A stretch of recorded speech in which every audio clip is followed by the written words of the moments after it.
Everyone, this is Nikachu, and I am here to continue our journey down the Modern Challenge. Playing Merfolk in Modern, preparing for Grand Prix Las Vegas. But before we get into that, we're going to thank our sponsor, themanabase.com. And if you want to know what cards should probably be taken off the banned list, if you want to hear some opinion about that, we'll go check out Devin Wise's Delving with Devin. And we have a new patron supporting me on Patreon. Thanks to Steve Presley, our latest patron, adding to the big wave. Thank you for supporting me on Patreon. And we are on the play here. We're up against Penips, which is a name I see around, so I have a reasonably good idea that he should be a really good player. And we have a very good hand, a good hand that can curve out. We have Harbinger of the Tides just in case our opponent's like really fast. It's the type of hand that can really steamroll somebody. But our opponent goes like turn 1, Concealed Courtyard, which means we are up against Eldrazi and Taxes. I really don't know many other decks that want to play this card. Eldrazi and Taxes, I think objectively should be just a terrible matchup. But there are some things going for us in that like Merfolk itself, it's a very complicated deck to play against.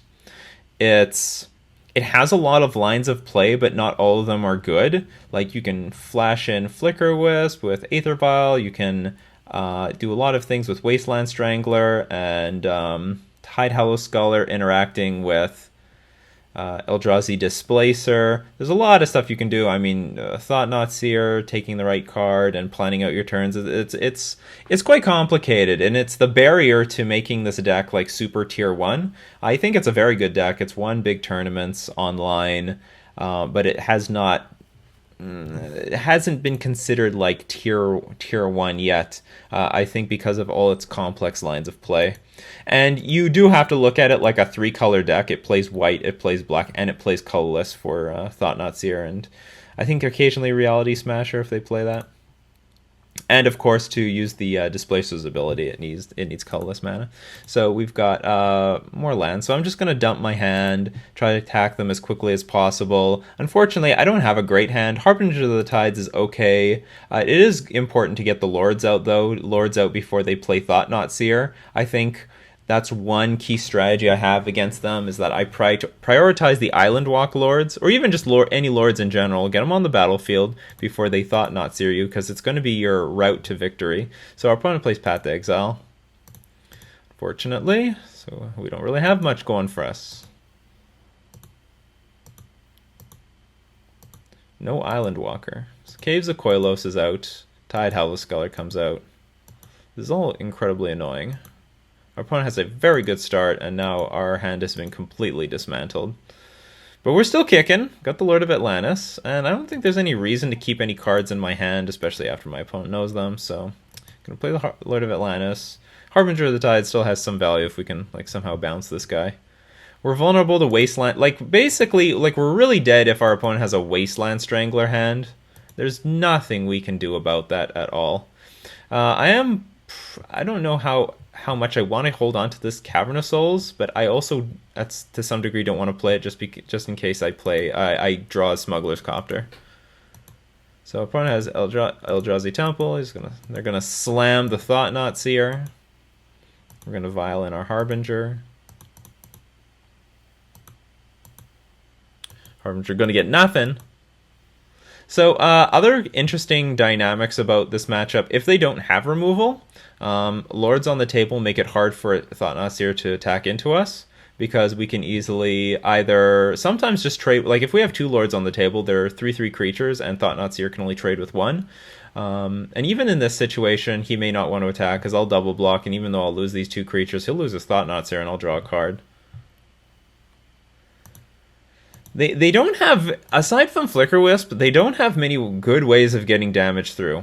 And so I draw Venser, because I had it in this deck. And Venser's pretty okay here. Unfortunately, Wasteland Strangler is still going to be a beating, because there is a card exiled with Path to Exile. But for example, sometimes they'll play Wasteland Strangler trying to take this Master of the Pearl Trident that is hidden by the Tidehallow Sculler. And if they target that, then in response we could bounce the Tidehallow Sculler with the Venser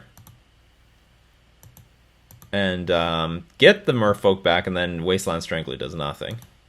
Fortunately, Wasteland Strangler does have to target an exiled card.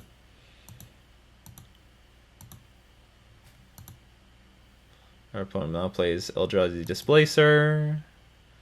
Fortunately, our hand is set up pretty... Like, with Eldrazi Displacer, they could keep blinking their Thought-Knot Seer over and over again. And that would be awkward, because... they can keep looking at our hand and taking the best thing, but because of the Ether Vials, they can't do that so easily. We'll Vial in play whatever we draw off the Thought-Knot Seer, most of the time. Bobby! Here's Bobby. So, what do I do here? I'm pretty sure I bounce the Tide Hollow Sculler, because I'm guaranteed a Lord here. Whereas if I bounce Thought-Knot Seer, I'm not really guaranteed anything. Vial in my Lord. And if I draw Spreading Seas, I'm like golden, attacking for 10. Dismember, beautiful. I mean, that came in just in time. You can get rid of the Thought-Knot Seer. Hopefully draw something beautiful off this thing. It's beautiful. It's not that bad. Not that bad. So, I'm pretty sure I attack with... I don't know if I attack with everything here. Don't remember what I did. Or do I attack with everything? It's not bad to keep all their cards off the table. Like, they have strength. I mean, the deck has a lot of synergy to it. Also, so what I was thinking that if he blocks here and Dark Confidant blocks here, that's not bad for me. I do have to race our opponent if they have a Dark Confidant on board. And if he doesn't want to make the trade, then he's not going to have a Bob, and he's not going to be able to draw himself out of it. And I will have 6 power on the board versus his 2 power with Tide Hollow Sculler. I don't know what else he has, though. So he takes the full 8. He takes the full 10. So he's under a lot of pressure. Bob can still certainly draw himself out of this, but at least he's going to be punished for taking all that damage. So, like, Bob is now a potential liability. I also like that I don't have very good targets for his Eldrazi Displacer. Displacing Harbinger of the Tides could backfire, because then I can bounce something that's tapped of his. And of course, displacing a Venser is just going to be brutal. Just brutal. So, Ether Vial. We know our opponent has a Tide Hollow Sculler in their hand, which means they've got to have something like Path to Exile. We bounced the Tide Hollow Sculler. They didn't replay it, so they have to have something like Path to Exile in their hand that they can't afford to pay even 1 black mana. Like, the Tide Hollow Scholar has to use both these things, so I assume that either there's a path... I'm assuming there's a path to exile, and they want to use their Eldrazi Displacer. So I draw this Master Waves, which is just fantastic. Pre-combat, I'm going to do this. Can make 1 billion tokens. You know, I wonder if there's any value just letting this... No, I can't let this sit in my hand for too long, because then the Tide Hollow Skull is going to take it. But I sort of wanted to pass the turn a few turns, get Ether Vial up to, say, 4, and then if our opponent ever tapped out for whatever reason, then we get him. But I don't think that's going to work with the Tide Hollow Skull in their hand. So I think... Now I believe what I did here is I took a very... I know this is not a word, but a very gambly strategy. And I believe I passed the turn back and forth, hoping that the Dark Confidant would kill him. Kill our opponent. Opponent has a lot of expensive cards in their decks, and there's not actually a lot of meaningful ways of killing this in their deck. Path to Exile and Wasteland Strangle, and that's about it. And if they do that, I think we'd be very happy, because that's a Path to Exile that's not hitting our Master of Waves. So I don't want to make this all-out attack. Somehow there might be a way to... Like, they could Path to Exile the Master of the Pearl Trident, block the Lord of Atlantis. Dark Confidant could, for example, block Harbinger of the Tides. And... Or Displacer attacks Venser, Dark Confidant blocks Harbinger of the Tides, and then they can blink the Lord of Atlantis, and then I would lose this entire board. And it's possible they will still have an answer for my Master of Waves. Or even without...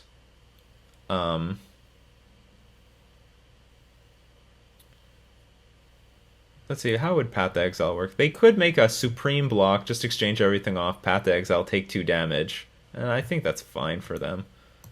So I'm not going to I'm not going to make the all-out attack. I'm going to take the we're going to gambly strategy this one, people. We're going to hope the Dark Confidant kills our opponent. So they did have the Path to Exile, just as I foresaw. Still have a Tide Hellscaller in their hand, remember?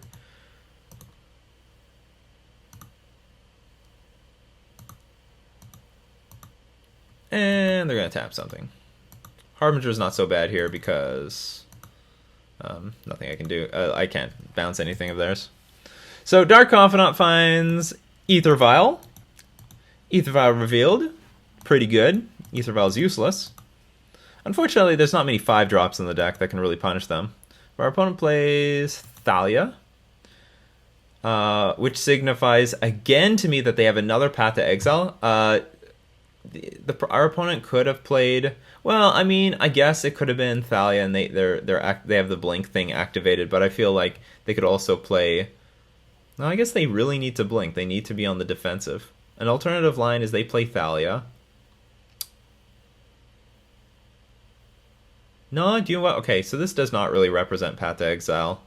Just represents saving life. Because I thought they would want to play Thalia and the. Well, I guess Tide Hellscalar is useless. Yeah, there's no reason for them to play Tide Hellscalar. They're just going to wait for this thing to get to 2. And then Vial at my upkeep. Or sorry, at my draw step. So this doesn't represent anything. I get both my Vials on 2, just in case it's relevant. I found another Vial. It's going to cost me 2 mana. Get it in play. And I pass the turn again. My opponent can blink things. First strike is annoying. And I really want this Bob to kill him.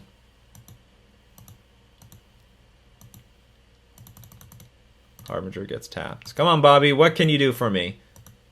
Nothing. Caves of Koilos revealed, so our opponent found a land.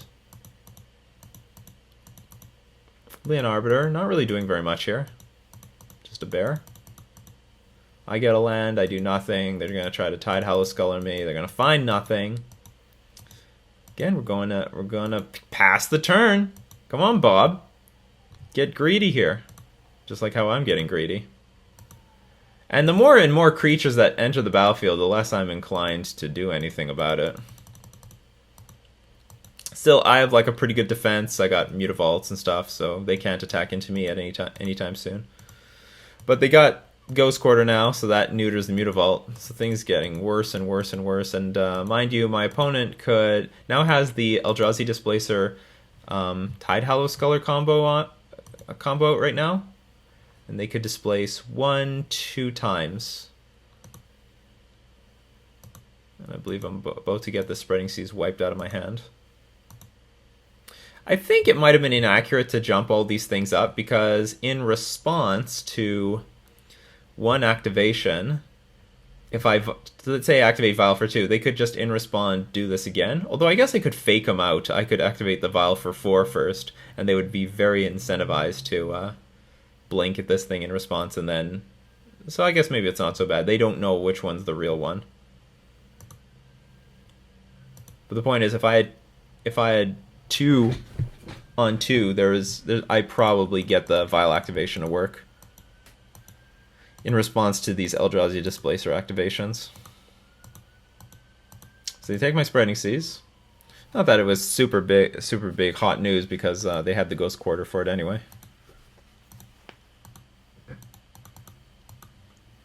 Hey, Bobby, you need to help me here. You need to help me, Bobby. Oh! That was a Thought-Knot Seer. That was a Thought-Knot Seer. Living on the edge now with 1 life. And probably not a lot of ways of getting rid of it. Tries to suicide his Bobby. He sees the times are tough.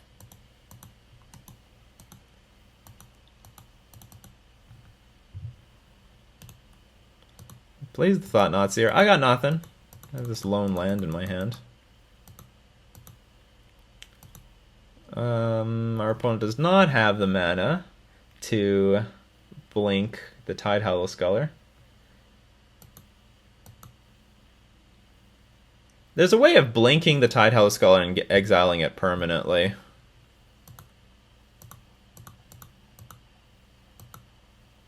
But they do not have enough mana for that. So I hard cast my Silvergill Adept. Draw land. And I just pass the turn. And hopefully Bob finishes the job that he started. And it is a Flicker Wisp. Ha ha ha ha ha ha.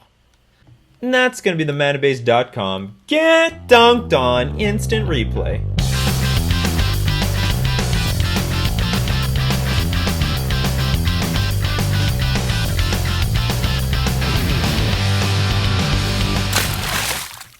Game 2, I have an okay hand on the draw. It's a little clunky. We don't have anything to do on turn 1, 2, or, whatever. A lot of 4 drops, but hopefully we get there. Spreading Seas is great here. Hopefully our opponent does not Tide Hellskull out of our hand. So that's good. And I think, and what I do here almost always is I attack the colored mana. They need white black for Tide Hellskull. They need double white for Flicker Wisp. I mean, they need the colored mana in general for Path to Exile, Wasteland Strangler, and stuff like that. They can sometimes just have no mana to work with, no colored mana. It's the most sensitive. So I feel like I'm comfortable here. And also, it's good that Spreading Seas is on the board because Island Walk is pretty essential to our victory. Well, that sucks. There's like 7 power on the board, and we've got nothing on the board. And they take my Island Walker. And they attack for 3. But at least we're curving out. I think that's a bonus. And we've got some more interactive cards in our hand. Unfortunately, we don't have like a hand where we can just dump this whole hand. They have Wasteland Strangler. That's the most backbreaking card in their deck. And it's not going to help that they've got Eldrazi. This is a really ugly combo.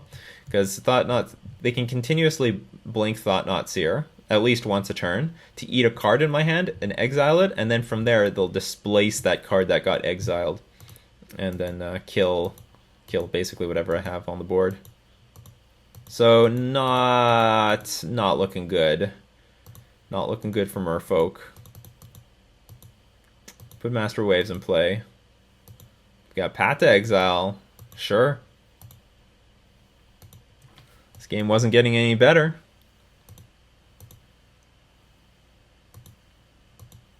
They know about Venser, so I don't think there was any reason to try to like Venser in anything and trick them. And they have all the mana in the world to recast whatever they have. So that was a quick death in game 2. So game 3, I'm pretty pumped about this hand. This hand's pretty good, and we see that I kept Tidebinder Mage in the deck. How did I sideboard here? Actually, I should talk about the sideboarding strategy. Extra copies of Spreading Seas are good. Like Seas Claim, because I like to attack the colored mana, and Island Walk is very important. I don't have those. What did I have? Relic's not coming in. Some Got Shots could come in. I actually don't think I sideboarded. I don't bring in Negate. I don't bring in Dispel. Yeah, I just didn't sideboard. I just kept the 75 as it is. And I actually think there's a lot of value to Tidebinder Mage, even in a matchup like this. Just having creatures on the board is pretty important. So let's see how this works out. I have a very nice curve. Silvergill Adapt into many good things. So draw the Spreading Seas. So I don't want to waste a turn playing Silvergill Adapt, because if my opponent plays Tide Hellskull, first off, there are games where this just wins. This just wins right here. Like, they don't have another land, and that makes their entire game plan super awkward, because they are dependent on mana to activate, Eldrazi Displacer, or even just to curve out. So they could play, for example, another Concealed Courtyard and then just do nothing after that. Or they draw Eldrazi Temple, and they can't do anything with it because they can't cast their Thalias, their Eldrazi Displacers, their all their stuff. They're really depending on color mana. Here comes another Vial, though. They're not going to have trouble with mana this game. At least not for getting their creatures in play.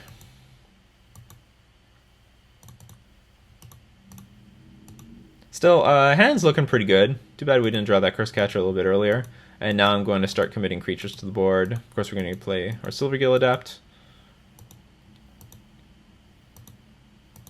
We get more Tidebinder Mages.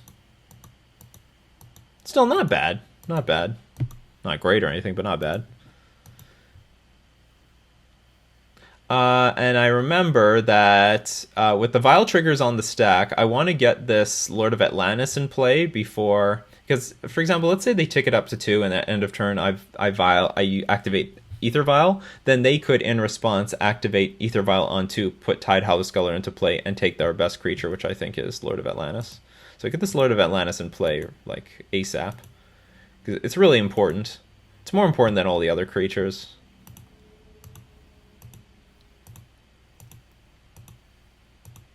I don't think there's any way of getting punished for main phasing this.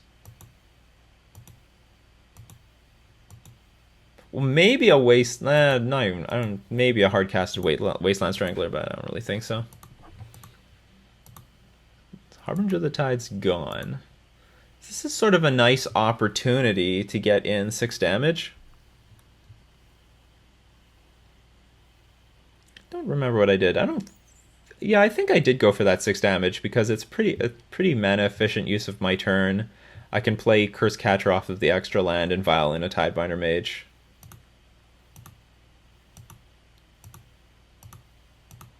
I don't have to worry about Flicker Wisp or Ghost Quarter right here.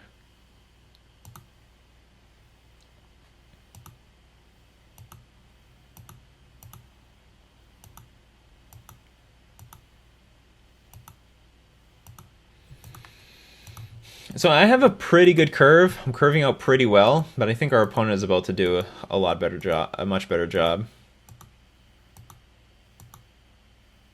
So they attack with Thought-Knot here.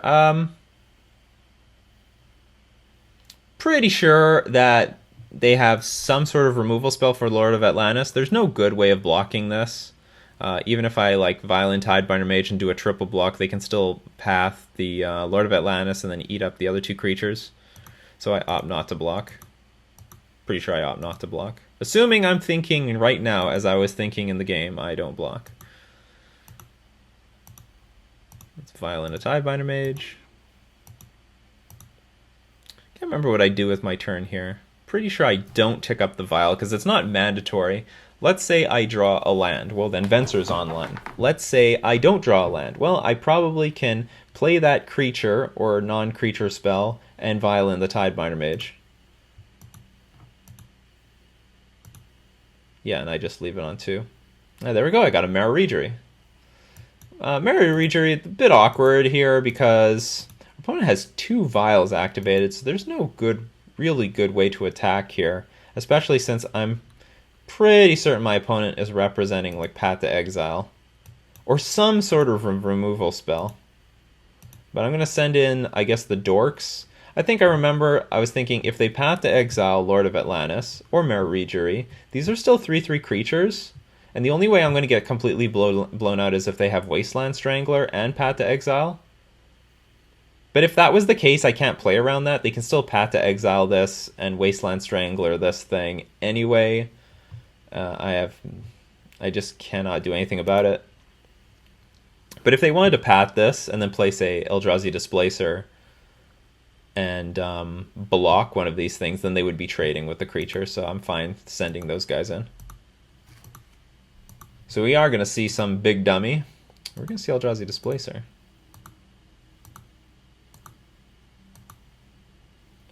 Fortunately, Blinking Tidebinder Mage doesn't get me any value. Keep that in mind. Like, sometimes you can make these attacks with Silvergill Adept and Harbinger of the Tides, where they're forced to blink one of the creatures, and either they blink the Harbinger and you bounce one of their tapped creatures, or they blink the Silvergill Adept and you draw a card. So you can always consider those types of attacks. So the Path to Exile is true. We are going to get a land. But they still have to use the Ghost Quarter.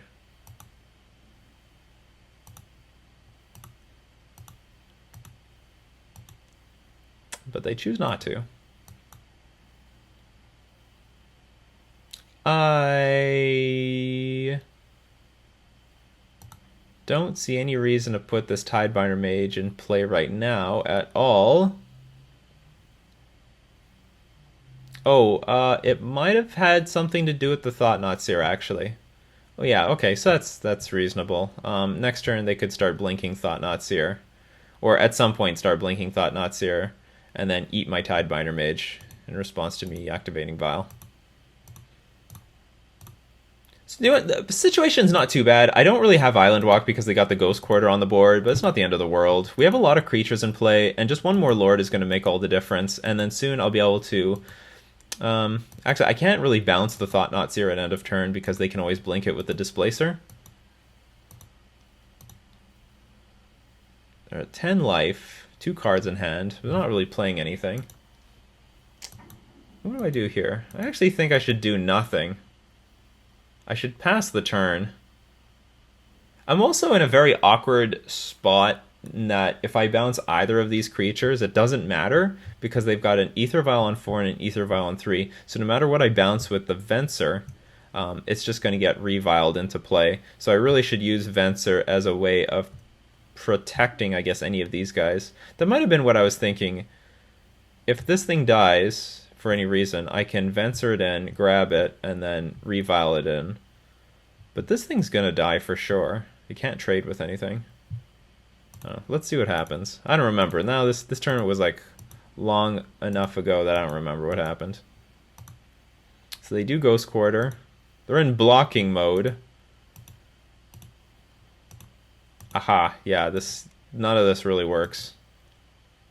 Yeah, I remember I made a hasty move with the Venser. I target the Thought-Knot Seer, but it doesn't matter because they can just Vial in the Thought-Knot Seer. Now I remember what I wanted to do. I wanted him to block first, and then I bounced the Thought-Knot Seer with Venser. Instead, I got the order wrong. I bounced it in advance, and now they can Vial it in, and which is no good because now they can block. So if I'd wait to the blocker step to do this, then my opponent would be taking approximately 6? No, they're just 3, but I would not lose as many creatures. And this creature is going to end up being incredibly valuable.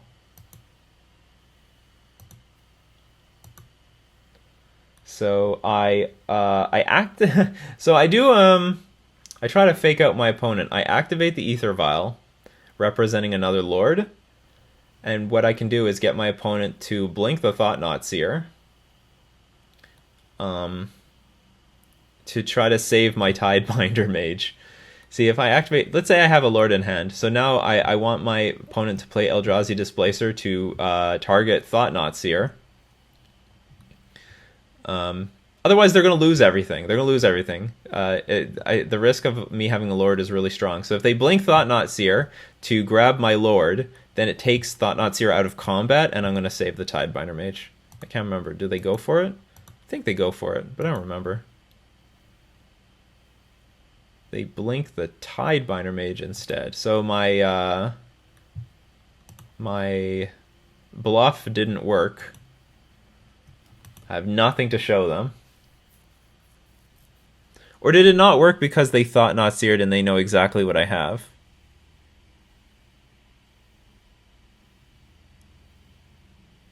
Oh, this wasn't that game. Oh, no. This was my idea, but I forgot that my opponent knows exactly what I have because they played Thought-Knot Seer. They got a fresh look at my hand.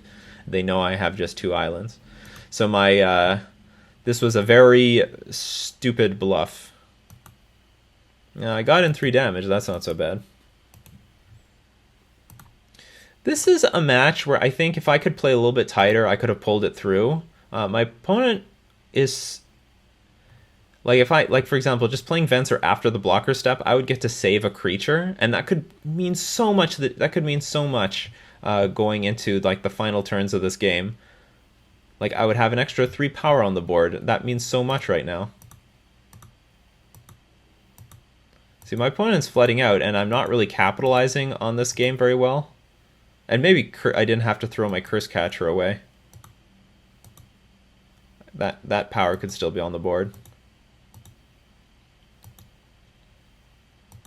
So now I don't have any good attack. I can just blink everything. Nothing right now. My opponent is playing around Vendilion Click, because if they used Activate Valve for 4, I could try to click it out of their hand. But if I were to play Click in response to the Vial activation, they could Vial in for 3 and put a Flicker Wisp or Eldrazi Displacer in the play. In this case, it's a Wasteland Strangler. It's going to eat my Lord of Atlantis, which is very disappointing.